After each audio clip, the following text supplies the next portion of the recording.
ఆత్మీయులైన ప్రేక్షకులకు నమస్కారం. నేను డాక్టర్ చిరుమామిళ్ళ మురళీ మనోహర్.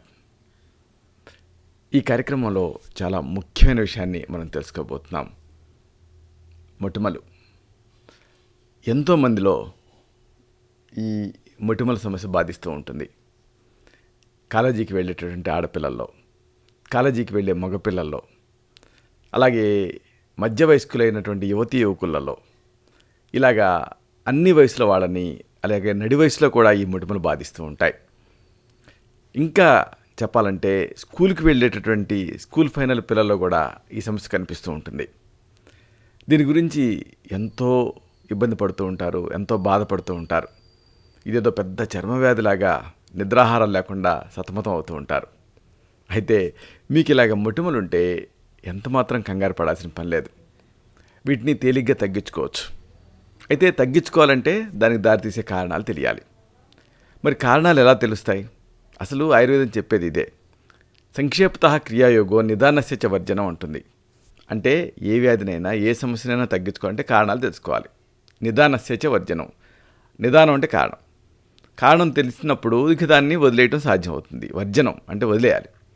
కానీ కారణాలు ఎలా తెలుస్తాయి అంటే దర్శన, స్పర్శన, ప్రశ్నహి అని త్రివిధ వ్యూహాలు ఉంటాయి ఆయుర్వేదంలో. దర్శనం అంటే చూడటం, స్పర్శనం అంటే టచ్ చేయటం, ప్రశ్నహి అంటే ప్రశ్న పరీక్ష. ఈ ప్రశ్న పరీక్ష ద్వారా ఈ కారణాలు బోధపడతాయి. కారణాలు ఎప్పుడైతే తెలుస్తాయో అప్పుడు దానికి అనుగుణంగా గృహ చికిత్సలు, నివారణ పద్ధతులు, ఆయుర్వేద ఔషధాలు వీటిని వాడుకోవచ్చు. సరే, మరి మీ మొటిమలకి కారణాలు ఏమిటి? వరుసగా ఈ ప్రశ్నల్ని మిమ్మల్ని మీరే ప్రశ్నించుకోవాలి. ఒకవేళ మీరు స్త్రీలైతే బహిష్ట్ ముందు ఈ మొటిమలు ఎక్కువ అవుతుంటాయా అనేది అబ్జర్వ్ చేయండి. ఒకవేళ అలాగా బహిష్ట్కి నెలసరికి ముందు ఈ మొటిమలు ఎక్కువ అవుతూ ఉంటే దానికి కారణం హార్మోన్ల ప్రభావం అయి ఉండొచ్చు. అంటే ఈ మెన్స్ట్రుయేషన్ అయి ఉండొచ్చు. అలాగే ఒకవేళ మీరు మహిళలైతే గర్భంతో ఉన్నారా అనేది గమనించుకోండి. అప్పుడు మొటిమలు వస్తున్నాయా అనేది చూడండి. ఒకవేళ అలాగా గర్భధారణ సమయంలో మొటిమలు వస్తుంటే దానికి కారణం హార్మోన్ల ప్రభావం అయి ఉండొచ్చు. ఇలా ప్రెగ్నెన్సీలో వస్తూ ఉంటాయి. అలాగే మరొక విషయం, మీకు చెమట ఎక్కువగా పడుతూ ఉంటుందా అనేది గమనించుకోండి. ఒకవేళ అలా చెమట ఎక్కువగా పట్టడం వల్ల మీకు ఈ మొటిమలు వస్తూ ఉంటే దానికి కారణం స్వేదాధిక్యత అయి ఉండొచ్చు. అంటే హైపర్ హైడ్రోసిస్ అయి ఉండొచ్చు. అలాగే మరొక విషయం, ఏదన్నా అలోపతిక్ డ్రగ్స్ వాడుతున్నారా? ఈ మధ్య ఇలాంటివి ఏమన్నా వాడటం జరిగిందా? ఒక్కసారి గుర్తుకు తెచ్చుకోండి. ఇలాగా మందులు వాడుతూ ఉండగా మీకు మొటిమలు వస్తే దానికి కారణం ఆ మందుల తాలూకు దుష్ఫలితం అయి ఉండొచ్చు. అలాగే మరొక విషయం, మీరు సౌందర్య సాధనాలని, కాస్మెటిక్స్ని వీటిని ఎక్కువగా వాడుతూ ఉంటారా? ఒకసారి మీ ఈ గతం అంతా కూడా గుర్తుకు తెచ్చుకోండి. ఒకవేళ అలాగా మీరు కాస్మెటిక్స్ వాడుతూ ఉంటే ఇంతకు ముందు కానీ ప్రస్తుత సమయంలో కానీ అప్పుడు మొటిమలు వస్తే దానికి కారణం ఈ సౌందర్య సాధనాల దుష్ఫలితం అయి ఉండొచ్చు. అలాగే మరొక విషయం, మీరు స్కిన్ టైట్ అంటే బిగుతైనటువంటి డ్రెస్సులు, దుస్తులు వేసుకుంటూ ఉంటారా అనేది గమనించుకోండి. ఒకవేళ అలాగా స్కిన్ టైట్స్ వేసుకున్న సందర్భాలలో మీకు మొటిమలు వస్తుంటే దానికి కారణం ఆ దుస్తులతో సమస్య అయి ఉండొచ్చు. ఆ టైట్గా ఉండేటువంటి డ్రెస్సులతో ప్రాబ్లం అయి ఉండొచ్చు. అలాగే మరొక విషయం, మీకు మొటిమలు అనేవి ఈ మధ్య పెరిగాయా, అది కూడా యుక్త వయస్సు దాటిపోయిన తర్వాత పెరిగాయా అనేది అబ్జర్వ్ చేయండి. మామూలుగా ఎంగేజ్లో రావాలి, లేకపోతే మిడిల్ ఏజ్లో వస్తుంటే దానికి కారణం అంతఃస్రావ గ్రంథుల సమస్యలు అయి ఉండొచ్చు. అంటే హార్మోనల్ డిజార్డర్స్ అయి ఉండొచ్చు. ఇలాగా ఈ ప్రశ్నని అంటే ప్రశ్నించుకోవడం ద్వారా కారణాలు తెలుస్తాయి. అసలు యువతరాన్ని పట్టి కుదిపేస్తున్న ప్రధాన ఆరోగ్య సమస్యలలో, సౌందర్య సమస్యలలో ఈ మొటిమలు అనేవి ముఖ్యమైనవి. అనువంశికంగా అంటే కొన్ని కుటుంబాలలో ఇవి వచ్చే అవకాశం ఉంది. అయితే కొద్దిపాటి ప్రయత్నంతో వీటిని తగ్గించుకోవచ్చు పూర్తిగా. మొటిమల్ని ఆయుర్వేదంలో యవ్వాన పిటికలు అంటారు. అంటే యవ్వనం అంటే యుక్త వయసు. యుక్త వయసులో ఎక్కువగా వస్తూ ఉంటాయి కాబట్టి వీటికి ఈ పేరు వచ్చింది. ఈ సమస్య ఎందుకు వస్తుంది ఆయుర్వేద పరంగా అంటే శరీరంలో కఫం, అలాగే వాతం, ఈ రెండు దోషాలు, అలాగే రక్తము, మేధస్సు అంటే ఫ్యాట్ అనేవి ఈ ధాతువులు వాటి సమస్థితుల్ని దాటి ప్రకోపావస్థకి చేరుకున్నాయి అనుకోండి. అప్పుడు శరీరపు ఉపరితలం మీద బూరుగముళ్ళ కొసలుంటాయే, అలాగా ఆ బూరుగుముళ్ళ కొసల ఆకృతుల్ని పోలినటువంటి ఈ ఎరప్షన్స్ అనేవి వస్తాయి. వీటిని యవ్వాన పిటికలు అంటారని ఆయుర్వేద సంహితలు చెప్పాయి. ముఖ్యంగా అనాకారంగా చేస్తూ ఉంటాయి ఇవి. కాబట్టి వీటికి ముఖ దూషికలు అనే పేరు కూడా ఉంది. అయితే ఇవి కేవలం ముఖానికి మాత్రమే పరిమితం కావాలని లేదు.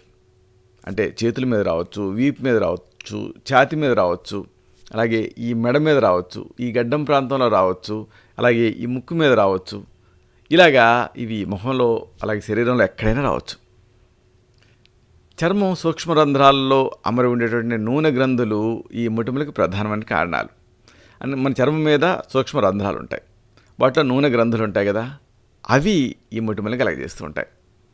అలాగే టెస్టోస్టెరాన్ అని ఒక హార్మోన్, ఈ హార్మోన్ కూడా ఈ మొటిమలకి ఒక ముఖ్య కారణం కింద ఉంటుంది. సాధారణంగా మొటిమలు ఎలా వస్తాయి అనేది మనం గమనిస్తే అవి ఎలా వస్తాయో అలాగే తగ్గిపోతాయి. అయితే కొంచెం అంటే కొద్ది శాతం మందిలో కొద్ది మందిలో మాత్రం ఇవి దీర్ఘకాలం పాటు కొనసాగుతూ ఉంటాయి, నిరాశ నిస్పృహలకి లోన్ చేస్తాయి. అసలు వీటి ఫార్మేషన్ అనేది తెలుసుకోవటం ముఖ్యం. చర్మంపై ఉండేటటువంటి నూనె గ్రంథుల మార్గాలు అడ్డుకుపోయినప్పుడు ఈ మొటిమలు అనేవి తయారవుతాయి. మనం చెప్పుకున్నామే, చర్మం పైన ఈ రంధ్రాలు ఉంటాయి, వాటిలో నూనె గ్రంథులు ఉంటాయి. ఆ నూనె గ్రంథులు విడుదల చేసేటటువంటి నూనె బయటకు వస్తూ ఉంటుంది. ఆ మార్గం అడ్డుకుపోయింది అనుకోండి, అప్పుడు మొటిమలు తయారవుతాయి. అంటే చర్మం ఉపరితలం ఉంటుంది కదా, దీనిపైన ఉండేటటువంటి మృత కణాలు ఈ నూనె గ్రంథుల మార్గాల్ని ఆవరిస్తాయి. డెడ్ స్కిన్ సెల్స్ ఎప్పుడైతే ఈ మార్గాలను అడ్డుకున్నాయో అప్పుడు ఆ మార్గం ఇరుగ్గా మారుతుంది. దాంతో ఏం జరుగుతుంది, గ్రంథుల నుంచి మాత్రం ఈ తైలయుక్త పదార్థం విడుదల అవుతూనే ఉంటుంది కదా. అలా విడుదలైనటువంటి ఈ తైలయుక్త పదార్థం లోపలే పెరిగిపోతుంది, ఎందుకంటే మార్గం అడ్డుకుపోయింది కాబట్టి. అప్పుడు ఆ లోపల పెరిగిపోయిన తర్వాత మళ్ళీ బ్యాక్టీరియాతో కలుస్తుంది, కలిసి ఇన్ఫెక్ట్ అవుతుంది. చివరికి ఇలాగా మొటిమ తయారవుతుంది. కాబట్టి ఒకసారి ఒక మొటిమలో ఇన్ఫెక్షన్ చేరిందనుకోండి ఇలాగా, ఇక ఆ ఒక్కదానితో అది ఆగిపోదు. పక్కన ఉండేటువంటి మరొక స్వేదరంధ్రం ద్వారా చర్మం లోపలికి ప్రవేశిస్తుంది. ఆ ఇన్ఫెక్షన్ ఇంకొక నూనె గ్రంథి మీద ప్రభావం చూపిస్తుంది. ఇలాగా చాలా కొద్ది కాలంలోనే ఆ మొత్తం ప్రాంతం అంతా కూడా మొటిమలతో ఇలాగ మొత్తం నిండిపోతుంది. ఇలాగా ఈ మొటిమలు తయారవుతాయి. అయితే ఇది తయారీ. మరి దీనికి దారితీసే కారణాలు ఏమిటి అంటే వీటిని తెలుసుకోవడం చాలా ముఖ్యం. వరుసగా ఈ మొటిమలకి దారితీసేటువంటి కారణాలను మనం తెలుసుకుందాం, విశ్లేషించుకుందాం. ముఖ్యంగా ఈ మొటిమలకి దారితీసేటువంటి ప్రధాన కారణం హార్మోన్ల ప్రభావం, అలాగే బహిష్టు సమయాలు.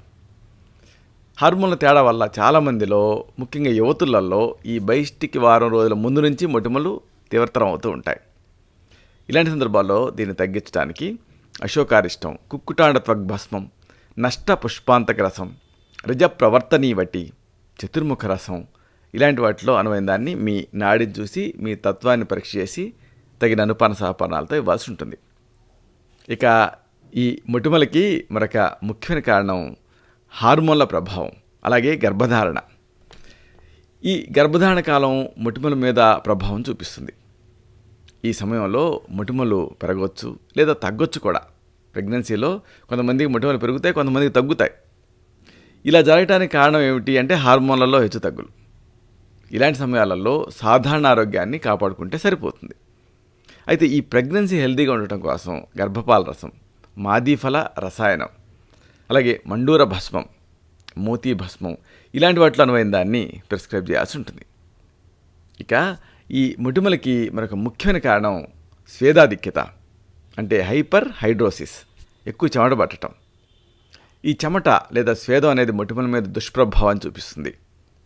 మొటిమలతో బాధపడే వాళ్ళని స్టడీ చేసినప్పుడు, అధ్యయనం చేసినప్పుడు వాళ్ళల్లో 15% మందికి ఈ అధిక చెమట వల్ల, అతిస్వేదం వల్ల ఈ సమస్య జటిలం అవటాన్ని అధ్యయనకారులు గమనించారు. స్టడీలో తేలింది. వాతావరణం ఒక్కపోతగా అసౌకర్యంగా ఉన్నప్పుడు కానీ, లేదా చుట్టుపక్కల వాతావరణంలో తేమ అంటే నీటి శాతం పెరిగినప్పుడు కానీ చాలామందిలో ఇలాగ మొటిమలు బయటపడుతూ ఉంటాయి. ఇలాంటి సందర్భాల్లో ఈ మొటిమల్ని తగ్గించడానికి ప్రవాళ పిష్టి, అలాగే దాడిమావలేహ్యం, పీయూషవల్లీ రసం, సితోపలాది చూర్ణం ఇలాంటి వాటిలో ఒకదాన్ని ప్రిస్క్రైబ్ చేయాల్సి ఉంటుంది. వీటిని ప్రిస్క్రైబ్ చేయడం వల్ల చెమట తగ్గుతుంది. చెమట ఎప్పుడైతే తగ్గుతుందో అప్పుడు మొటిమలు తగ్గుతాయి. ఇక ఈ మొటిమలకి మరొక ముఖ్యమైన కారణం మందుల దుష్ఫలితం. కొన్ని రకాల అలోపతిక్ డ్రగ్స్కి ఈ మొటిమల్ని ఎక్కువ చేసే తత్వం ఉంటుంది. ముఖ్యంగా గర్భనిరోధక మాత్రలు వాడేవాళ్ళలో ఇలా జరుగుతూ ఉంటుంది. అలాగే స్టీరాయిడ్స్ వాడేవాళ్ళలో జరుగుతూ ఉంటుంది. అలాగే మూర్ఛల్ని నియంత్రించడానికి వాడే యాంటీ ఎపిలెప్టిక్ డ్రగ్స్ని వాడే వాళ్ళలో కూడా మొటిమలు ఎక్కువ అవుతూ ఉంటాయి. ఇలాగా ఈ అలోపతిక్ డ్రగ్స్ వల్ల మొటిమలు వస్తుంటే ఆ విషయాన్ని మీ డాక్టర్ దృష్టికి తీసుకెళ్ళండి. ఇక మరొక ముఖ్యమైన కారణం మొటిమలకి సౌందర్య సాధనాల దుష్ఫలితం. క్రీముల రూపంలో వాడేటటువంటి కాస్మెటిక్ పదార్థాలు జిడ్డుగా ఉంటాయి, మీరు గమనించే ఉంటారు. ఇవి ఏం చేస్తాయి, చర్మపు రంధ్రాన్ని మూసివేస్తాయి. అప్పుడు మళ్ళీ ఈ మొటిమల సమస్య వచ్చేసింది. ఈ మధ్య మార్కెట్ని ముంచెత్తుతున్న చాలా రకాల ఈ సౌందర్య సాధనాల్లో రసాయనాలే ప్రధానంగా ఉంటున్నాయి. వీటికి ఈ అనారోగ్యాన్ని కలిగించేటువంటి తత్వం ఉంటుంది, కెమికల్స్ కదా. అందుకే వీటికి బదులుగా సహజమైనటువంటి సౌందర్య పదార్థాలను ఎంచుకొని వాడుకోవాలి. ఈ కార్యక్రమంలో మనం అనేక ఈ సహజ సౌందర్య ఉత్పత్తులను చెప్పుకుంటున్నాం కదా, వీటిని వాడుకోవచ్చు. ఇక ఈ మొటిమలకి మరొక కారణం దుస్తులతో సమస్య. మీరు ధరించేటటువంటి బట్టలు, దుస్తులు బదులుగా గాలి ఆడేలాగా ఉండటం చాలా చాలా అవసరం. తలకి బాగా బిగించి కట్టుకునే హెడ్ బ్యాండ్స్, అలాగే బిగుతుగా మర్చుకునేటటువంటి బ్రా స్ట్రాప్స్, అలాగే మెడ చుట్టూ బిగుసుకునేటటువంటి నెక్టైలు, ఇవన్నీ కూడా చెమటని ఎక్కువ చేస్తాయి. చెమట ఎప్పుడైతే ఎక్కువ అవుతుందో అప్పుడు మొటిమలు కూడా ఎక్కువ అవుతాయి.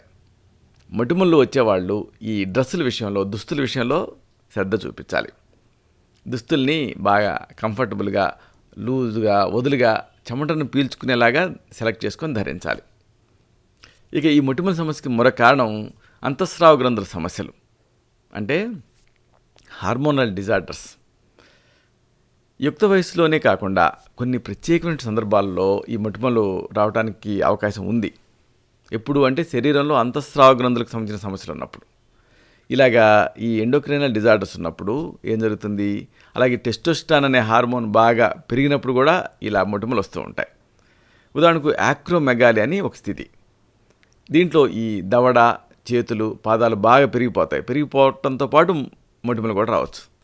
అలాగే మహిళల్లో ఈ అండాశయాలకు సంబంధించిన సమస్యలు ఉంటూ ఉంటాయి, ఓవరీస్కి సంబంధించి. ఇలాంటివి ఒకవేళ ఉన్నాయనుకోండి, అప్పుడు కూడా మొటిమలు వస్తాయి. అలాగే పిట్యూటరీ గ్రంథి ఒకవేళ వ్యాధిగ్రస్తం అనుకోండి, అప్పుడు మామూలుగా ఈ మసకలు బారటం, అలాగే తలనొప్పి, బరువు పెరిగిపోవటం, నెలసరి సక్రమంగా రాకపోవటం, రక్తపోటు పెరగటం, ఇలాంటి లక్షణాలు ఉంటూ ఉంటాయి. వాటితో పాటు మొటిమలు కూడా తయారయ్యేటువంటి అవకాశం ఉంది. కాబట్టి ఇలాగా ఈ కారణాలు కనుక్కొని వాటిని సరిదిద్దుకోవాలి. అసలు ఈ మొటిమలు వస్తున్నప్పుడు కొన్ని సాధారణమైనటువంటి సలహాలు ఉన్నాయి. ఎప్పుడు కూడా మొటిమలు ఉన్నప్పుడు మానసిక ఒత్తిడి, దీన్ని తగ్గించుకోవాలి. దుమ్ము, ధూళి, ఎండ ఇలాంటి వాతావరణాల మార్పులు కూడా మొటిమలను ఎక్కువ చేస్తాయి కాబట్టి, తీవ్రతరం చేస్తాయి కాబట్టి వాటి నుంచి దూరంగా ఉండాలి. అలాగే జిడ్డుగా ఉండేటువంటి మేకప్ క్రీములను ఎప్పుడూ వాడకండి. ఇంకా మరొక విషయం ఉంది, ఈ హెర్బల్ హెయిర్ వాష్ పౌడర్లుగా ప్రచారంలో ఉంటాయి చాలా. వీటిలలో నురగ రావడం కోసం సోడియం లారిల్ సల్ఫేట్ అని కలుపుతారు, అలాగే లానోలిన్స్ కలుపుతారు, అలాగే ఐసోప్రొపనైల్ మెరిస్టేట్ అని, అలాగే లారిత్ 4 అని ఇలాంటి పదార్థాలు కలుపుతూ ఉంటారు. ఇవి మొటిమల్ని ఎక్కువ చేసేటటువంటి అవకాశం ఉంటుంది కాబట్టి ఇలాంటి హెయిర్ వాష్ పౌడర్ల విషయంలో జాగ్రత్తగా ఉండాలి. అలాగే మరొక విషయం, ఓవర్ స్క్రబ్బింగ్ మంచిది కాదు. ముఖాన్ని సబ్బుతో కడుక్కోపోవటం తప్పు కాదు, కానీ ఆ మిగిలిన సబ్బు ఉంటుందే, ఆ సబ్బును పూర్తిగా పోగొట్టాలి. అంటే నొరగా పోయే వరకు కూడా మామూలు నీళ్ళతో 4 సార్లు మంచి నీళ్ళతోటి కడుక్కోండి. ఇక మీ ఆహారం కూడా గమనించుకోండి. ఆహారంలో ఒకవేళ ఎక్కువగా చేపలు ఉంటే వాటిని తగ్గించేసేసేయండి. ఎందుకంటే సముద్రపు జలచరాలలో ఐడిన్ అనేది ఉంటుంది. ఇది ఏం చేస్తుంది, ఐడిను స్వేదరంధ్రాల ద్వారా బయటకు వస్తూ నూనె గ్రంథుల్ని ఓవర్గా ఇరిటేట్ చేస్తుంది. అప్పుడు ఆ నూనె ఎక్కువైతే శబం ఎక్కువ తయారైంది అనుకోండి, మళ్ళీ మొటిమలు తయారవుతాయి. కాబట్టి ఐడిన్ ఎక్కువగా తీసుకుంటే శబం స్టిమ్యులేట్ అయ్యి అది ఎక్కువ విడుదలయ్యి అది మొటిమలకి కారణమవుతుంది. కాబట్టి ఐడిన్ ఉండేటువంటి పదార్థాలు ఏమిటి అంటే ఎక్కువగా సముద్ర జలచరాలు. కాబట్టి చేపలు ఇలాంటి వాటిని తగ్గించేయాలి. ఇక మొటిమలు ఎప్పుడు కూడా వేళ్లతోటి గిల్లకండి. ఒకవేళ గిల్లారనుకోండి, అప్పుడు మీరు మొటిమల్ని తగ్గించుకోవడానికి బదులు ఈ ఇన్ఫెక్షన్ తగ్గించుకోవడానికి మళ్ళీ కష్టపడాలి. అలాగే ఒకవేళ మొటిమలు మరీ తీవ్ర రూపం దాల్చి మానసికంగా కుంగదీస్తుంది అనుకోండి, అప్పుడు ఆయుర్వేద ప్రత్యేక చికిత్సలు ఉంటాయి. స్వేదకర్మ, అభ్యంగన కర్మ, ధారా చికిత్స ఇలాంటివి. వీటిని తీసుకుంటే మంచి ప్రయోజనం కలుగుతుంది, మొటిమల నుంచి బయటపడతారు. అలాగే ఆహారం కూడా ముఖ్యం. ఆహారంలో కారం, పులుపు, మసాలాలు, నూనెలు, వేపుడు పదార్థాలు, కొవ్వు పదార్థాలు వీటన్నిటిని తగ్గించేయండి. ముఖ్యంగా పిండి పదార్థాలను తగ్గించి వాడుకోండి. అలాగే మరొక ముఖ్యమైన విషయం ఉంది, మలబద్ధకం లేకుండా చూసుకోండి. విరేచనం సాఫీగా అయ్యేలా చూసుకోండి. అంటే బాగా నీళ్ళు తాగాలి, పీచు పదార్థాలు తీసుకోవాలి, ఇలా చేయాలి. ఇక ఈ మొటిమలు ఉన్నప్పుడు కొన్ని ప్రథమ చికిత్సలు, గృహ చికిత్సలు ఉన్నాయి. వీటిని ముందు ప్రయత్నం చేయొచ్చు. మొటిమల మీద అనేక ఆయుర్వేద ఔషధాలు చాలా సమర్థవంతంగా పనిచేస్తాయి. ముందు తేలిగ్గా దొరికే వాటిని కొన్నిటిని తెలుసుకుందాం. వసకొమ్ము, లొద్దుగు చెక్క, సైంధవ లవణం, ఆవాలు. అన్నీ గుర్తుంటాయి కదా. వస, లొద్దుగు చెక్క, సైంధవ లవణం, ఆవాలు. వీటిని నూరి ముఖానికి లేపనం చేసుకుంటే మొటిమలు తగ్గుతాయి. అలాగే మరొక గృహ చికిత్స ధనియాలు, వసకొమ్ము, లొద్దుగు చెక్క, చెంగల్వ కోష్టు.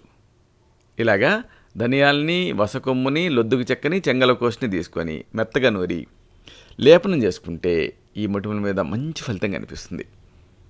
అలాగే మరొక గృహ చికిత్స మిరియాలు, గోరోచనం, ఆక్స్బైల్ అంటారు. రెండింటినీ కలిపి నూరి ముఖానికి ఫేస్ ప్యాక్లా పెట్టుకుంటే అమేజింగ్ రిజల్ట్ ఉంటుంది. మరొక చికిత్స జీలకర్రని మెత్తగా దంచండి, వస్త్రగాళితం చేయండి, నీటితో కలిపి పేస్ట్లా చేసి ముఖానికి పట్టిస్తే కూడా మంచి ఫలితం ఉంటుంది. జీలకర్ర. ఇలాంటిదే మరొక బ్రహ్మాస్త్రం జాజికాయ. దీన్ని సాండ్రాయి మీద అరగదీసి గంధాన్ని తీసి ముఖానికి రాసుకుంటే మంచి ఫలితం ఉంటుంది. ఇలాంటిదే మరొక చికిత్స రక్తచందనం పొడి, పసుపు, పాలు. ఈ కాంబినేషను మొటిమల్లో అద్భుతంగా పనిచేస్తుంది. దీన్ని ఫేస్కి లేపనంలాగా వాడుకోవాలి. ఇలాంటిదే మరొక చికిత్స సారపప్పు. దీన్ని పాలతో సహా నూరి పైకి రాసుకుంటే కానీ రాసుకుంటే కూడా మంచి ఫలితం కనిపిస్తుంది. మరొక మంచి గృహ చికిత్స జాజికాయ, చందనం, మిరియాలు. వీటిని సమతూకంగా తీసుకొని నూరి ఫేస్ ప్యాక్ చేసుకుంటే కూడా ఈ మొటిమలు తగ్గుతాయి. మరొక గృహ చికిత్స వెలిగారాన్ని బొరాక్స్ అంటారు. దీన్ని తెచ్చి పొంగించి పొడి చేసి సుక్తి భస్మం, తేనెలు రెండీ కలిపి ఈ ఫేస్కి రాసుకుంటే కూడా మొటిమలు తగ్గుతాయి. అలాగే మరొక చికిత్స బూరుగ కాండం ఉంటుంది కదా, ఆ కాండం బెరడు పైన ముళ్ళు తయారవుతాయి. ఈ ముళ్ళని పాలతో గంధం తీసి అంటే సాండ్రాయి మీద అరగదీసి పాలు చిలకరిస్తూ దాన్ని ఆ పేస్ట్ని మొటిమలకి పూసుకుంటే కూడా ఈ మొటిమలు తగ్గుతాయి. అలాగే మరొక చికిత్స మామిడి అల్లం. దీన్ని అమ్రగంధి హరిద్ర అంటారు. అంటే మామిడి వాసన వస్తూ ఉంటుంది ఈ పసుపు. దీన్ని అలాగే పచ్చి వసకొమ్ములు, ఈ రెండింటిని ముద్దగా నూరండి, లేపనం చేసుకోండి. అలాగే దీన్ని అంటే ఈ మామిడి అల్లం రసాన్ని పూటకి ఒక చెంచాడు చొప్పున 2 పూట్ల పాలతో కలిపి లొద్దుగు చెక్క బెరడుతో కానీ లేదా పాలతో సహా కానీ గంధం పూసి మొటిమలపైన రాస్తూ ఉండండి. దీంతో మంచి ఫలితం ఉంటుంది. అవసరమైన సందర్భాలలో మీ నాడిని బట్టి మీ తత్వాన్ని పరీక్ష చేసి మీకు మాత్రమే ప్రత్యేకమైనటువంటి ఆయుర్వేద ఔషధాలని ప్రిస్క్రైబ్ చేయాల్సి ఉంటుంది. ఉదాహరణకు కదిరారిష్టం, మధుస్నిహి రసాయనం, మహాతిక్తక ఘృతం, మంజిష్టాది క్వాల్స్వర్ణం ఇలాంటివి ఇంటర్నల్గాను, కుంకుమాది లేపం ఇలాంటివి ఎక్స్టర్నల్గాను ప్రిస్క్రైబ్ చేయాల్సి ఉంటుంది. ఇలాగా ఈ కారణాలను ముందు కనుక్కొని వాటిని సరిదిద్దుకొని అవసరమైతే గృహ చికిత్సలు, ఇంకా అవసరమైతే వైద్య సలహాతో ఆయుర్వేద ఔషధాలు, ఇంకా అవసరమైతే పంచకర్మ చికిత్సలు వీటిని తీసుకుంటే ఈ మొటిమలు ఎంత బాధిస్తున్నప్పటికీ కూడా నిశ్చయంగా వీటి మీద విజయం సాధించవచ్చు. అంతిమ విజయం మీదే అవుతుంది. ఇలాంటి మరొక ఆసక్తికరమైన విషయాన్ని తిరిగి ఇదే కార్యక్రమాల పరంపరలో మనం కలుసుకున్నప్పుడు సవివరంగా, సహేతుకంగా, సమగ్రంగా తెలుసుకుందాం. శతం జీవ శరదో వర్ధమానః, శతం హేమంతాన్ శతం వసంతాన్. 100 శరత్తులు, 100 హేమంతాలు, 100 వసంతాలు. వర్ధిల్లుతూ జీవించండి. శుభం.